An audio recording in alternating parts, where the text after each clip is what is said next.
નમસ્કાર ખેડૂત મિત્રો, જય દ્વારકાધીશ અને પશુપાલક મિત્રોને જય ઠાકર. તો જય ઠાકરના અવાજ સાથે આપણા વિડીયાની કંઈક શરૂઆત હોય.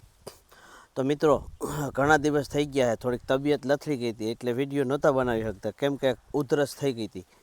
હમણાં રોટાવેટર રાખીને કફ જામી ગયો હતો. તો આજે કંઈક સારું થઈ ગયું છે, તો આપણે આજે એક વિડીયો મૂકી દઈ. તમારી બધાની ફરમાઈશ હતી કે ભાઈ વેલડી વિશે મૂક્યો છે, ધોકડ વિશે મૂક્યો છે, બોયડી વિશે મૂક્યો છે. જે છીયા આવે છે એને મોથા ઘાસ કહેવાય છે. તમને ખબર હોય તો હું તમને થમલીને જોઈને જ તમને ખબર તો પડી ગઈ છે કે કીને કહેવાય. અને છીયાને બધા જ ઓળખતા હોય, પણ અલગ અલગ નામથી અલગ અલગ એરિયામાં હોય. અમારા એને છીયા કહીએ અને મોથા ઘાસ પણ એને કહેવાય. એ વસ્તુ એવી છે કે ખેતરની અંદર તમે એકવાર હાથી હાંકીને રાપલી નાખો ને તો પાછાવાળી કોરે, અને એવા કોરે કે જેણે ઉપર તેલ છાંટ્યું હોય ને આવા ઓળખતા જાય છે. ખેડૂતના દીકરાને કેવું પડે જ નહીં. પણ આપણે આના વિનાશ માટે જોરદાર એક ટેકનિકલ લઈને આવ્યા છે. બે ટેકનિકલ છે. બે ટેકનિકલ વિશેની વાત કરી. વિડીયો થોડોક લાંબો થાય એટલે થોડુંક નિરાત રાખી અને આખો વિડીયો તમે જોજો એટલે તમને જાણવાનું મળી જાય. છૈયા મુખ્યત્વે તમને ખબર હોય તો આપણે માથે જ કાપી નાખીએ એટલે પાછું થાય, પણ ખરેખર જમીનમાં આટલે ઊંડે સુધી એની ગાંઠું હોય, મગફળીના ડોડવા જેવી કાળા કલરની. તો જે ગાંઠ હોય, એક ગાંઠ માથેથી છૈયું જ્યારે ફૂટે ઉગે અને કૂણો કૂણો એકદમ હોય, આપણે કાપી લઈએ, આપણે એમ થાય કે આ વયો ગયો, અથવા કોદાળી અથવા તો તીકમથી ખોદી અને એક ગાંઠ કાઢી લઈએ. પણ મિત્રો, નીચે 3 ગાંઠું હોય. મારી પાસે અહીંયા બોર્ડ નથી, નકર હું તમને દેખાડું ચિત્રીને કે એનું કઈ રીતે છે ને ઝાડ બેસાડે ને ખેતરની અંદર, અને લગભગ હેઠાની આજુબાજુ અને વધારે પાણીવાળો વિસ્તાર હોય, 3 મોસમો લેવાતી હોય, ત્યાં વધારે પડતો થતો હોય. આ તો વિશ્વના કેટલા પણ દેશોમાં આનો ઉપદ્રવ છે. તો મિત્રો, એક જે હું તમને એનું ટેકનિકલ બતાવીને જે તમને મેં જણાવી તો દીધું કે છૈયો કેવો હોય ને શું કરે, ખરેખર એની 3 થી 4 ગાંઠું હોય. વેતને છેટે એક એક પાડ મૂકતો જાય, વરી ગાંઠ બનાવે, વરી પાડ મૂકે, વરી ગાંઠ બનાવે. આ જટિલ છે અને આને કાઢવો એવો ને એવો જટિલ છે. કેમ કે તમે હે ને જ્યારે એને ખોદવાની શરૂઆત કરો ને ત્યારે કોદારી મારો તીકમ મારો ત્યારે એને પાડ તૂટી જાય. તો આપણે એમ થાય કે આ એક જ ગાંઠ હશે, પણ એકમાં 4 ગાંઠું હોય ને એ પાછી સાઈડમાં પાડું મૂકે ને સાઈડમાં ગાંઠું બનાવે. એ ગાંઠું આપણે વીણી લઈ, પણ તોય ક્યાંક એક ગાંઠ રહી જાય ને એ તમારે પાછી વળી આખો ઉનાળો હોય જાય, ચોમાસામાં કોયરા વગર રહેતી નથી.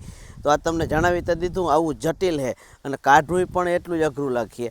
પણ અત્યારે ઉનાળાની સિઝનમાં થોડું ઘણું પાણી હોય તો જ્યાં એનું ગુંડું હોય, આપણે જે ધોકડ ધરોડી કહેવાય એને વારી, તો એને તમે એકવાર રાપલી નાખો, એને પછી પલારો, ને જ્યારે કૂણો એક જ અઠવાડિયાનો થાય ત્યારે ગ્લાયફોસેટ 41% SL આવે છે, એ 150 મિલી ખાલી પંપની અંદર, અને 100 ગ્રામ એમોનિયમ સલ્ફેટ, આ બધું મિશ્રણ તૈયાર કરી અને ત્યાર પછી એની ઉપર છંટકાવ કરવાનો. અને છંટકાવ કરવામાં એક વસ્તુ ધ્યાનમાં રાખવાની કે ઊભો પાક ના હોવો જોઈએ. ખાલી ખેતરમાં ગ્લાયફોસેટનો છંટકાવ કરવાનો, અને ગ્લાયફોસેટનો છંટકાવ કર્યા પછી 40 થી 45 દિવસ સુધી એ જેના ઉપર તમે પ્રયોગ કર્યો હોય, મેં તમને કીધું કે ભાઈ નોરી છે, વેલડી છે, ધોકડ છે, છીયા છે, બોરડી છે, આ 40, 45 થી 60 દિવસ સુધી કપાય નહીં ને એટલો એનો વેલેરો નાશ થાય. તો તમને આ વિડીયોની અંદર એક ટેકનિકલ તો મેં તમને બતાવી દીધું. ગ્લાયફોસેટ એ ઝેર જ છે, એક એનું ટેકનિકલ નામ જ મેં તમને કીધું છે, અને ખરેખર પ્રકૃતિ માટે એકદમ નુકસાનકારક છે. પણ આપણે આ જટિલ જે નિંદામણ છે એ ગરી ગયા છે ખેતરની અંદર, એને કાઢવા માટે આનો ઉપયોગ કરાય. ખરેખર નકર આ વાપરવાની પાબંદી હવે આવવા માંડી છે. અને ત્યાર પછી તમારો કોઈ ઊભો પાક હોય, શેરડી છે, જુવાર છે, મકાઈ છે, ગુંથરી છે, ઘઉં છે, તો એની અંદર તમારે થતું હોય તો એના માટે પણ ટેકનિકલ બીજું વાપરવામાં આવે છે. પણ જ્યારે મેં તમને જે છૈયાની વાત કરી છે ને કે છીયા અથવા તો મોથા ઘાસ, એને બધાઈને ખેતરની અંદર પૂરતા પ્રમાણમાં ભેજ હોય ને છાંટો ને તો દવાનો ડોઝ ડબલ લાગી જાય. અને ગરમીવાળું વાતાવરણ હોય ને તો 50% જ રિઝલ્ટ આવે. પછી કાલે તમે કોમેન્ટ કરીને કહો કે આ અમે વાપરી હતી, પણ ખાલી દવા તમે વાપરી બરાબર જ હોય, પણ વાપરવાની રીત થોડીક ફેરવવાની જરૂર હોય, બીજું કંઈ હોય નહીં. અને ઘણેને ના પણ રિઝલ્ટ મળતું હોય, કેમ કે એમોનિયમ સલ્ફેટ નાખવાનું ભૂલી જતા હોઈએ આપણે, અને કહેતાય ના હોય, તમને કહી દઉં. અને ત્યાર પછી મેં તમને વાત કરી કે શેરડી છે, જુવાર છે, ગુંથરી છે, મકાઈ છે, ઘઉં છે, આવા પાકની અંદર જો છીયા કોરતા હોય તો એને માટે ધાનુકાનું સેમ્પર આવે છે. એની અંદર હેલો સલ્ફ્યુરોન મિથાઇલ 75% અને એ ખોખાની અંદરથી પડીકી નીકળીએ 3.5 ગ્રામની 3.6 ગ્રામની. એક પંપમાં એક પડીકી નાખવાની. હેલો સલ્ફ્યુરોન મિથાઇલ નામનું ઝેર આવીએ, પણ તમારે દોડીને વહી જવાનું. હું આનું પ્રમોશન નથી કરતો કે ધાનુકાનું સેમ્પરા જોઈ એની અંદરથી નાની નાની પડીકી નીકળે 3.5 ઓલા 3.6 ગ્રામની. આ છાંટો ને 15 લીટર પાણીની અંદર, પણ પૂરતા પ્રમાણમાં ભેજ હોવો જોઈએ અને એક પંપમાં એક પડીકી નાખવાની. ખાસ ધ્યાન રહીએ કે ત્યાર પછી આને પાણી ખૂબ પાવાનું, નકર તમારા છીયા હે ને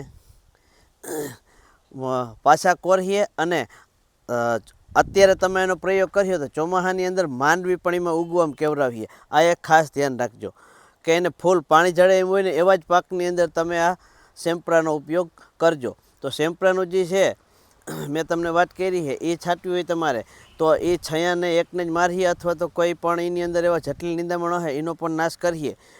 આ શેરડી છે, ગુંધરી છે, ઘઉં છે, આની અંદર જ હાલીએ કાતરીવાળા પાકમાં જ. આ કોઈ બીજા પાકમાં ના અખતરો કરતા. અને હર કોઈ નિંદામણ નાશક અથવા તો જંતુનાશક પેસ્ટિસાઇડ છે એ જળ, જમીન અને જંગલ માટે ખતરારૂપ જ છે. પણ આપણે ખેતીમાં જે છાંયા ગરી ગયા છે મોથા ઘાસ, એ આપણે અત્યારે ઉત્પાદનમાં ઘણું બધું નુકસાન કરતા હોય. તો આપણે એના નિયંત્રણ માટે ખાલી નિયમિત પ્રમાણમાં વાપરવાની છે. ત્યાર પછી કોઈ મોટા ઝાડ હુકવવા બાબતની કોમેન્ટ કરતા નહીં, કેમ કે ઝાડ છે તો જળ છે ને જળ છે તો જીવન છે. એક વસ્તુ યાદ રાખજો, સરકાર ઝાડવા કાપે છે ને ઝાડવા ઉજેરે છે, પણ આપણે ખેડૂત થઈ, આપણે ખબર છે તડકામાં કામ કરતા હોય તો ઝાડવું હોય તો છાંયે બેહવા થાય. તો આજે આ વિડીયોમાં બસ એટલું. ફરી મળીશું કાલે નવા વિડીયો સાથે. અને કોઈ પણ મિત્રને ટેકનિકલ મેં જે કીધા એ ના મળે તો તમારે કોમેન્ટ કરવા વિનંતી. અને વિડીયોની અંદર તમને રીત ના સમજાણી હોય કે કઈ રીતે વાપરવી તો એની પણ કોમેન્ટ કરવા વિનંતી. જરૂરથી એનું સોલ્યુશન મળી જશે. આજ નહીં તો કાલ બેદી કઈ. અત્યારે થોડાક ભીડમાં હોય એટલે કદાચ કોમેન્ટનો જવાબ દેવામાં વાર લાગે તો માફ કરજો. આવજો બધાને. જય દ્વારકાધીશ ને હર હર મહાદેવ હર.